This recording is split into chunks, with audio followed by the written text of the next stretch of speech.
of vices are guilty pleasures that we like to indulge in, but can doing so actually be good for you? Author and senior writer from Connecticut Magazine, Erik Ofgang, joins us. Nice to have you here. Thank you for having me. So you just co-authored the book, The Good Vices, From Beer to Sex, The Surprising Truth About What's Actually Good for You. This is fascinating. So it's okay to indulge?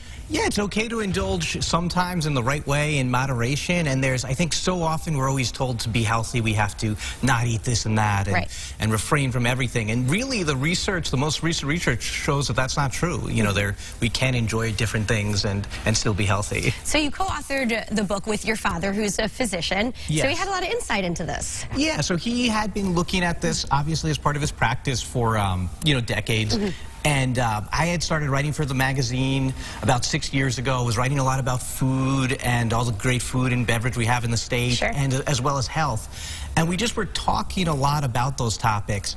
And he kept mentioning, a new study came out that showed that maybe moderate beer drinking was good for you, maybe moderate coffee drinking was good for you. And we started talking about, collaborating and working on something, just really taking a close look at those studies, taking a close look at all the science behind these topics, and trying to give a guide for people who, maybe you see one study one week, and then the next week you see a different study that says something different. Sure, is chocolate good for you? Is it not good for you? So what type of vices did you guys kind of dig into? Well, we sort of looked at we started looking at a wide range. We ended up settling on, a lot of the big ones that people would be interested, like chocolate. It can be good for you in moderation. The most evidence shows. Again, moderation is always the key word. If you do too much of anything, too much broccoli is probably going to be bad for you. Sure. And what was it like working with your father on a project like this? It was a lot of fun. There were some challenges. My dad likes to say it was more confrontation than collaboration.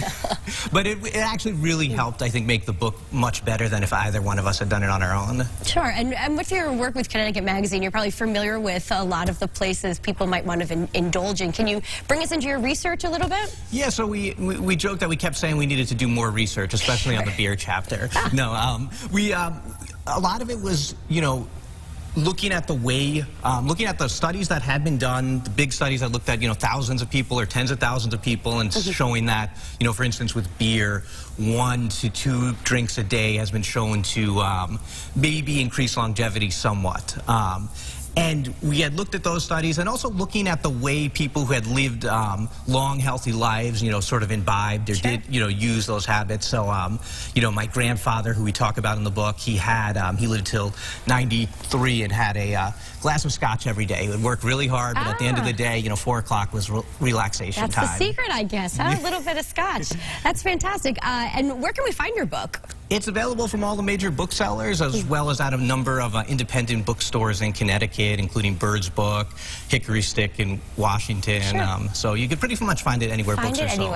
And what's the message you want our viewers to take away from this? I think the main thing is that you can have fun and be healthy at the same time. They're not mutually exclusive, and in fact, having fun may make you healthier. There you go. Live a little. Erik, thank you so much for being here. And of course, we can find the book, The Good Vices, just about everywhere books are sold.